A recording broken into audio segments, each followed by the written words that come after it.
So hello students. और हम सबको पता है कि CUET 7 मई से शुरू होने वाला है, मई के फर्स्ट वीक के एंड से। तो हमें अपने बैग्स पैक कर लेने चाहिए and we should pull up our socks so that we can excel in this particular exam. क्योंकि देखो, मैं आपको एक चीज़ बता देता हूँ कि जो जेनरिक पेपर है, जो ये वाला पोर्शन है, वो आपका कॉलेज डिसाइडर होगा। CUET का जो मतलब जो आपका स्ट्रीम स्पेसिफिक पेपर है, वो तो ये डिसाइड करेगा कि आपको बेस्ट यूनिवर्सिटी मिल रही है। फॉर एग्जांपल DU चाहिए तो DU मिल रहा है या नहीं मिल रहा। बट ये जो क्वेश्चंस होंगे जेनरिक पेपर वाले, ये वो डिसाइड करेंगे कि आपको DU के अंदर भी best of the best college, Hindu, SRCC मिलेगा या नहीं मिलेगा। So this is the that the paper which is not generic will decide whether you will get into DU or the best of the universities which are participating in CUET. And this generic paper will decide whether in DU, for example, whether in DU you will get SRCC, the Hindu, or say Stephens, or whatever are the best top 10, top Hansraj, top 10, North Campus, Venkateshwar, वो वाले colleges आपको मिलेंगे नहीं मिलेंगे. So you should pull up your socks in this section, and this section is not very difficult, to be honest. You just need to pay heed to the basics. So ये previous year का पूरा solution मैं आपको इसमें करवाऊंगा, mathematics का और reasoning का भी एक अलग वीडियो में. So my name is Karthik Bansal, and without wasting much time, let's start. Please बहुत ही धैर्य के साथ इस वीडियो को देखना. इस वीडियो में मैं आपको एक एक सॉल्यूशन बहुत डिटेल्ड वे में कराऊंगा, बहुत न्यू वे में कराऊंगा, जिससे आपने कभी पहले किया नहीं होगा. बहुत स्पीडी वे में कराऊंगा. So let's start. तो शुरू करते हैं जल्दी से क्वेश्चंस को सॉल्व करना. ठीक है, पहला क्वेश्चन है सिंप्लीफिकेशन का. इसमें क्या रूल होता है? बॉड मास. ठीक है, बॉड मास. ठीक है, ये होता है सब्ट्रैक्शन, ये होता है एडिशन, ये होता है मल्टीप्लिकेशन, ये होता है डिवीजन, ये होता है ऑफ, ये होता है ब्रैकेट, किसी भी तरह का ब्रैकेट, आइदर स्क्वायर और रेक्टेंगुलर और सर्कुलर. और इससे भी पहले जो प्रेफरेंस आती है वो आती है उससे बार. फॉर एग्जाम्पल 4 - 3 ऐसे बार के नीचे लिखा हो तो पहले वो करेंगे, बट यहाँ पे बार नहीं है तो सिंपली इसको सॉल्व करेंगे. तो 24 divided by 4 is 6 into 2 plus 8 - 4, 12 plus 4 which is equal to 16. I hope you got it. ये सारा ऑर्डर ऑफ प्रेफरेंस है, इसको याद करना है, दिमाग में रखना है क्वेश्चन को सॉल्व करते हुए. 15 to 20 क्वेश्चंस कर लो, सिंप्लीफिकेशन के दिमाग में बैठ जाएगा. Next question. इस क्वेश्चन को मैं अपने तरीके से कराना चाहूंगा. मैं कोई लाइक फ्रैक्शंस नहीं कन्वर्ट कराऊंगा. मेरा सिंपल सा मेथड है. इन फ्रैक्शंस को आप चेंज कर लो किसमें? परसेंटेज वैल्यू में. परसेंटेज वैल्यू में कैसे करते हैं? फॉर एग्जाम्पल एक फ्रैक्शन लिखा है तो इसको 100 से मल्टीप्लाई कर दो तो you will get it's percentage equivalent. ठीक है, ये 50%. सिमिलरली 8/11 का क्या होगा? देखो, इसको ऐसे लिख सकते हो 8/1 into 11. इसकी जो वैल्यू होती है वो होती है 9.09. ठीक है, तो इसको 8 से मल्टीप्लाई कर लो, आंसर मिल जाएगा 72.72. मैंने अपने चैनल पे ऑलरेडी वीडियो डाल रखी परसेंटेज की, वो देख लेना, उसमें और अच्छी तरह एक्सप्लेन करा है मैंने. 7/8 की इसको ऐसे लिख सकते हैं 7 into 1/8. ठीक है, जो कि होता है 1/8 की वैल्यू होती है 12.5, तो ये हो गया 87.5. ठीक है, सिमिलरली 7/9 की, तो इसको 7/9 लिखो. ये हो गया 1/9 की क्या वैल्यू हो जाएगी?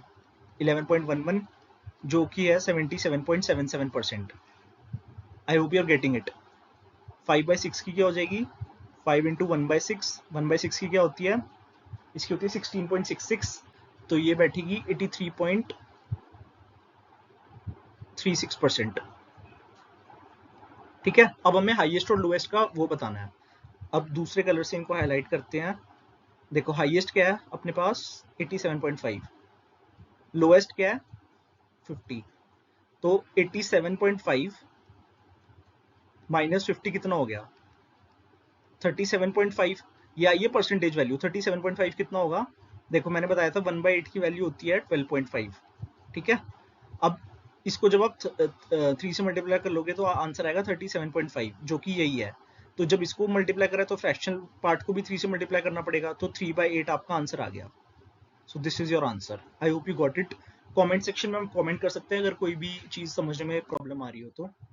अब देखो, इसके लिए एक मैं LCM को लिख रहा हूँ शॉर्ट फॉर्म L, HCF को लिख रहा हूँ एच। एक रूल होता है मल्टीप्लीकेशन एलसीएम इंटू एचसीएफ क्या होता है, नंबर 1 का मल्टीप्लीकेशन इंटू नंबर 2 का मल्टीप्लीकेशन, ठीक है। आई होप यू गॉट इट, ये यूज होगा इसमें। अब देखते हैं क्या क्या हमें गिवन है। If LCM is 60 times LCF, ये गिवन है, ठीक है। सेकंड, एलसीएम और एचसीएफ का सम है 854, एल प्लस एच का है 654, तो यहां से इसकी वैल्यू सब्सटीट्यूट कर दो, तो ये हो गया 60h plus H is equal to 654। H की वैल्यू क्या आ गई, 61 टाइम्स 1 जा 854 है, सॉरी 854 है क्वेश्चन में। 14, एच की वैल्यू 14, एल की वैल्यू क्या आ गई 60 इंटू 14। इसको ऐसे रहने दो, मल्टीप्लाई मत करना वरना कर भी लो, कोई बड़ी बात नहीं है, 840 आया। अब देखो इस चीज का यूज करते हुए हम सेकंड नंबर कैसे निकालते हैं।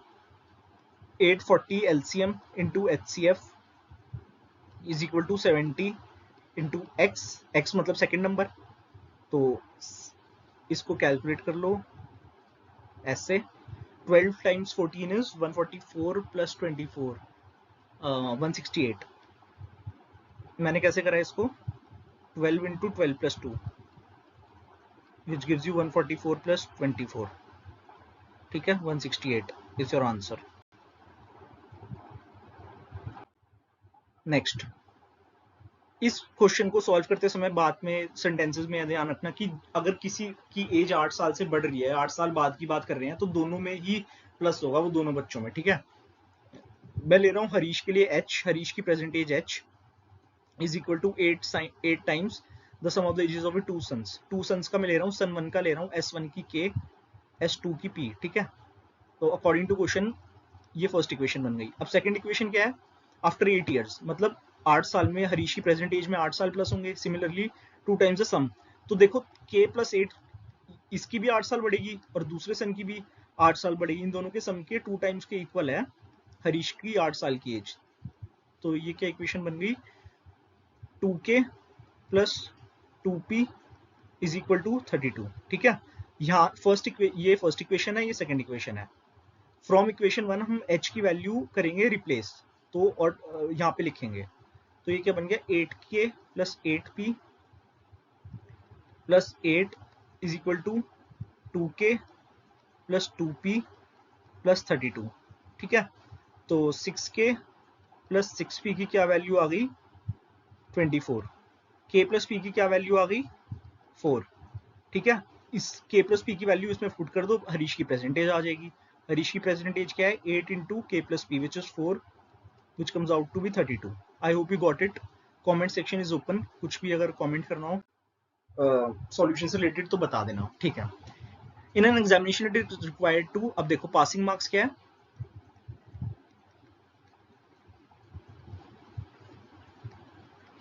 300, ठीक है।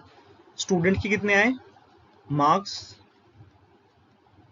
गॉट 225, गैप कितने का है 300 और 225 में 75 मार्क्स का गैप है, ठीक है। और वो 10% से फेल हुआ है, मतलब 10% की वैल्यू जो है वही 75 को मतलब दर्शा रही है। तो मैक्सिमम मार्क्स कितने होते हैं, मैक्स मार्क्स कितना, पेपर कितने का होता है 100%, उससे ज्यादा का तो नहीं होगा ना। 10% की वैल्यू 75 है, 100% की वैल्यू क्या हो जाएगी 750 मार्क्स, सिंपल। ये हो गए मैक्सिमम मार्क्स, फिनिश।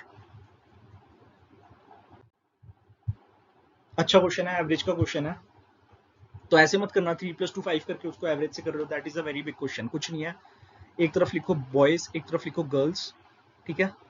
बॉयज का है 3, गर्ल्स का है 2, बॉयज का 42, गर्ल्स का 46। तो वेटेड एवरेज का सिंपल फॉर्मूला लगाओ, 3 इंटू 40, एवरेज क्या होता है sum of observations into number of observations. तो ये मान लो कि 3 बॉयज है और 2 गर्ल्स हैं, टोटल 5 है, तो क्या आ जाएगा इसका 3 2 6 126 प्लस 92 अपॉन 5 8 अपॉन 5 43.6 आ गया एवरेज। अब मैं एक और बताता हूँ डेविएशन मेथड। मैं कह रहा हूँ कि मान लो मेरा एज्यूम्ड एवरेज है 42, ये मेरा एज्यूम्ड एवरेज है, ठीक है। अब देखो 42 मैंने एवरेज ले लिया, एवरेज हमेशा दो मिनिमम और मैक्स के बीच में ही होगा, तो कहीं ना कहीं मेरा एवरेज 42 और 46 के बीच में लाई करेगा। अब 42 मैंने ले लिया एज्यूम्ड एवरेज, ठीक है। अब 46 42 से कितना ज्यादा है, 4 ज्यादा है, और कितनों पे ज्यादा है, 2 पे ज्यादा है ना गर्ल्स का। और ये जो एक्स्ट्रा डेविएशन है, ये जो डेविएशन है, ये पांचों में इक्वली डिवाइड होगा तभी तो एवरेज बनेगा। तो this comes out to be 1.6 which is equal to 43.6। Answer दोनों से सेम आएगा, बट ये मेथड कॉन्सेप्चुअली, जिनका कॉन्सेप्ट बहुत ज्यादा क्लियर है वही लोग समझ पाएंगे और कर पाएंगे पेपर में, इससे बहुत छोटा हो जाता है कैलकुलेशन, ठीक है। This is the method of deviation, this is normal average. हाँ, ये है रेशियो मर्जिंग का कॉन्सेप्ट। देखो, first, second, second, third. First और सेकंड का कितना रेशियो दे रखा है, 2:3। इसका कितना रेशियो दे रखा है, 5:3, ठीक है। अब देखो, हमें रेशियो मर्ज करने हैं, फर्स्ट सेकंड थर्ड का कॉमन रेशियो लाना है। तो उसमें सेकंड, यहाँ पे सेकंड नंबर की यहाँ पे वैल्यू 3 है, यहाँ पे वैल्यू 5 है, इन दोनों को सेम लाना पड़ेगा। सेम लाने के लिए इन दोनों का एलसीएम 3 5 15, तो दोनों को 15 के इक्वल लाना पड़ेगा। अब रेशियो मर्ज हो गया, देखो 5 2 10, 5 3 15, 3 3 9। अब कर सकते हैं। तो अकॉर्डिंग टू द क्वेश्चन 10 + 15 + 19 की जो वैल्यू है वो है 136, ठीक है। हमें बतानी है, फाइंड द फर्स्ट नंबर, 10 की वैल्यू बतानी है, इसको हाईलाइट कर लो। 25 + 9 इज 34, 34 की वैल्यू 136, 1 यूनिट की वैल्यू हो गई 4, तो 10 यूनिट्स की जो वैल्यू हो गई वो हो गई 40। इसका मतलब ये है कि एक जो रेशियो में एक है वो नॉर्म, वो असली में 4 से मल्टीप्लाई होकर 40 दे रहा है, ये भी 4 से मल्टीप्लाई होगा, ये भी, ये 60, ये 36, तो इनको जब ऐड करोगे 136 आएगा, ठीक है। Got it. तो कोई भी नंबर पूछा हो तो बता सकते हो, 40 60 36। Next, an item is sold for 504 after a discount and still, अच्छा ठीक है। तो देखो, प्रॉफिट हमेशा सीपी पे होता है, ठीक है। सीपी में फॉर्मूला लगा लो, CP into 100 plus profit percent upon 100 is equal to SP. तो देखो, CP into 100 plus profit 5, 105 upon 100 is equal to 504। Cancel करो, 21 जा 20 जा 2 जा 8 एंड 4 जा। दिस इंप्लाइज दैट सीपी की वैल्यू कितनी आ गई, 480। सिमिलरली एमपी पर डिस्काउंट देके जो चीज आती है, MP into 100 minus discount percentage upon 100, जो वैल्यू आती है उससे हम कहते हैं एसपी। तो एमपी इंटू 100 माइनस डिस्काउंट कितना है, 80 upon 100 is equal to 504। Again 8 6 48, 8 3 24, इसकी वैल्यू हो गई 630। हमें पूछा है इनका difference, MP minus CP, 630 minus 480, ये हो गया 150, ठीक है।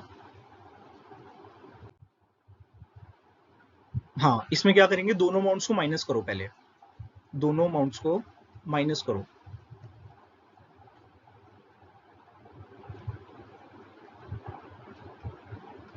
फोर जीरो थ्री, ठीक है, 304।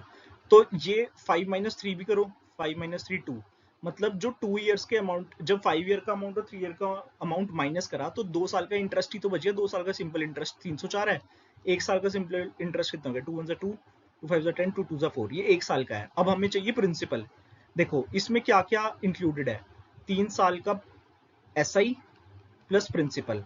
तो अगर हम इस पूरे अमाउंट में से 3 साल का एसआई निकाल ले तो हमें क्या पी की वैल्यू मिल जाएगी, मिल जाएगी, वेरी गुड। तो 3 साल के एसआई की वैल्यू क्या हो गई, 3 2 6, 3 5 15, 456, ठीक है। तो 2356 माइनस 456, तो पी की वैल्यू हो गई 1900। इससे भी निकाल सकते हैं। देखो यहाँ पर 5 साल का एसआई इंक्लूडेड है ना, तो 2660 माइनस 5 साल का एसआई कितना हो गया, 1 साल का ही है, तो 5 साल का हो गया 5 2 10, 25 6, 760, 760 अगेन 1900। अब रेट ऑफ इंटरेस्ट क्या होता है, 1 साल पे जो भी हमें इंटरेस्ट मिला हो उसे कहते हैं प्रिंसिपल पे रेट ऑफ इंटरेस्ट। वो कैसे निकालेंगे, 1 साल का ऐसा ही कितना है, 152 अपॉन प्रिंसिपल इंटू 100, 0। तो ये हो गया आपका रेट ऑफ इंटरेस्ट, आरओआई, ठीक है। Next, this is also good question. इसमें स्क्वायर की प्रॉपर्टीज जिसको पता है वो कर लेगा। इन स्क्वायर याद रखना डायगनल्स आर इक्वल, ठीक है। उसका फॉर्मूला क्या होता है डायगनल का, वो होता है √2a, पाइथागोरस थ्योरम लगा के। साइड स्क्वायर की मान लो a है, तो एरिया क्या होता है a स्क्वायर, पेरीमीटर क्या होता है 4a, ठीक है। अब डायगनल्स इक्वल है तो मतलब 4k + 6, दो डायगनल्स होती हैं स्क्वायर में, 7k - 3, ठीक है। 9 = 3k, k = 3, किसी में भी पुट कर लो सेम आएगी। इसमें पुट करके देखो 18 आ रही है, इसमें पुट करके देखो 18 आएगी। इसका मतलब √2a की वैल्यू हो गई 18, a की वैल्यू हो गई 18/√2। रूट छोड़ते हैं डिनोमिनेटर में तो रैशनलाइज करेंगे, तो ये हो गई 18√2/2 विच इज इक्वल टू 9√2। ये हमारी साइड की वैल्यू आई है। अब हम इसमें निकालेंगे एरिया। एरिया क्या होगा स्क्वायर, 81 और √2 का square 2 which is equal to 162 centimetre square. This is your answer. Volume निकालना है, ठीक है। वॉल्यूम ऑफ सिलेंडर क्या होता है πr²h। पाई की वैल्यू देख लेना क्वेश्चन में क्या दी हो, कभी 3.14 भी लेनी पड़ जाती है। r² 9h। अब देखो मेरे को पता है ये 396 11 से कटेगा कैसे, जो भी odd number of digits, odd number of places पे डिजिट्स है उनका sum minus even number of places पे डिजिट्स है उनका सम, और दोनों का डिफरेंस। अगर 0 या 11 का मल्टीपल आ रहा हो तो वो 11 से कटेगा। फॉर एग्जांपल 3 + 6 इज 9 और 9 - 9 इज 0। ऑड पे 3 और 6 है, इवन पे 9 है, तो 3 + 6 का सम 9, 9 और कोई इवन नंबर पे है नहीं तो 9 - 9 0, तो कटेगा 11 से। तो 11 2 जा हो जाएगा 11 36 जा, ये हो जाएगा 9 2 जा 18 एंड 18 2 जा 36, ठीक है। h की वैल्यू आ गई 14। अब हमें निकालना है कर्व सरफेस एरिया, वो होता है 2 πr h। तो ये हो गया 7 × 2 14, 2 × 22 44, 44 × 3 is 132, 132 × 2 is 264, ठीक है। एक और ट्रिक 11 से कोई भी अगर 2 डिजिट नंबर मल्टीप्लाई कर रहे हो तो बीच में उनका सम लिख दो और फिर दो डिजिट्स लिख दो। This is a trick which can be used. ज्यादातर मेंसुरेशन के क्वेश्चंस में 11 का मल्टीपल ही आंसर होता है। 264 is again a multiple of 11, so if time कम है तो आप ये ट्रिक भी लगा सकते हो, ठीक है। टैप वाला क्वेश्चन देखो, इसमें क्या है, a tap can fill a tank in 6 hours after half tank is fill. Half tank fill है मतलब हाफ टाइम रह गया, मतलब 3 hours का अगर और चलेगा वो टैप एक, तब जाके फिल होगा। पर टोटल नंबर ऑफ टैप्स कितने हो गए अब after 3 hours, total number of taps कितने हो गए, 1 तो पहले ही था और 3 और आ गए, ठीक है। तो टोटल नंबर ऑफ टैप्स हो गए 4, तो वो 1/4 टाइम से कम हो जाएगा ना। तो जहां पे पहले एक टैप को 3 घंटा लग रहा था, 4 टैप्स को कितना लगेगा 45 मिनट्स, या 3/4 ऑफ 1 घंटा लगेगा ना, 3/4 ऑफ 1 घंटा विच इज अगेन 45 मिनट्स। तो 3 hour 45 minutes will be your answer.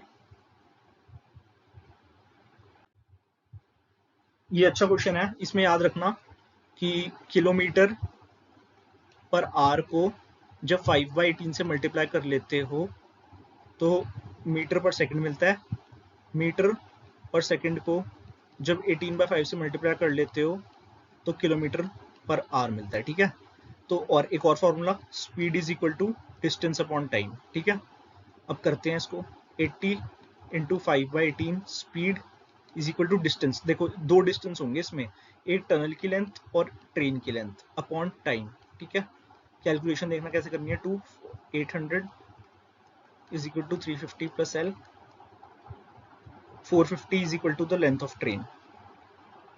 I hope you got it. एक और कॉन्सेप्ट बताना चाहूंगा, जब 2 ट्रेन्स इन सेम डायरेक्शन हो तो उनका स्पीड हो जाती है v1 - v2, और ऑपोजिट डायरेक्शंस हो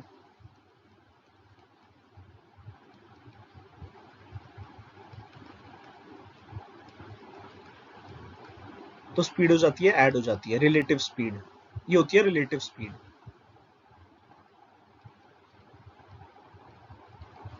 ठीक है,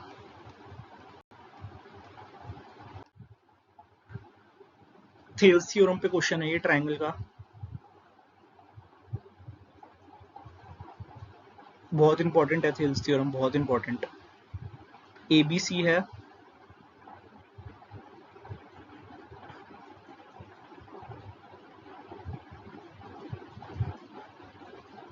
D पॉइंट है AB पर और E है यहाँ पर। ठीक है, तो AD की वैल्यू क्या दे रखी है 6, DB की 4, AE की 9, हमें ये X फाइंड आउट करना है।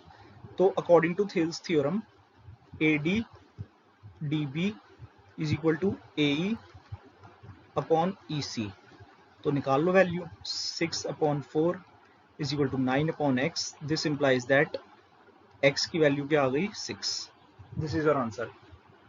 एक और होता है इसमें AD upon AB is equal to AE upon AC is equal to DE upon BC।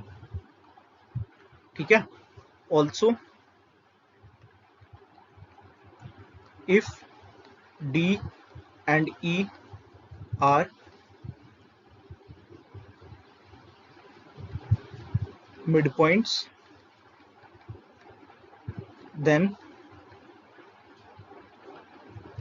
DE upon BC is equal to 1/2। ठीक है, नेक्स्ट क्वेश्चन, मीन क्या होता है, सिंपल एवरेज। तो सम ऑफ ऑब्जर्वेशन वो number of observation, sum of observation करेंगे इसमें 3 + 4 + 9 + 2k + 10 + 8 + 6 + k + 6 is कितना ऑब्जर्वेशन है 3 3 6 6 + 2 8 इज इक्वल टू 8।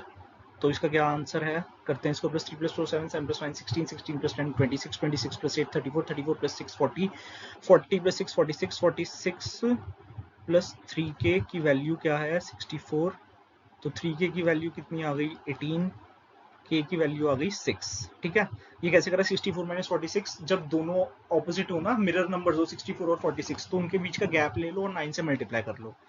अब करते हैं ये मोड क्या होता है, मैक्सिमम नंबर टाइम्स जो आ रहा हो।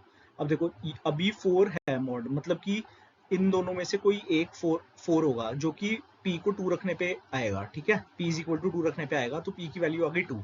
अब इसकी वैल्यू बता दो, 6 - 2 × 2 which is equal to 2, simple.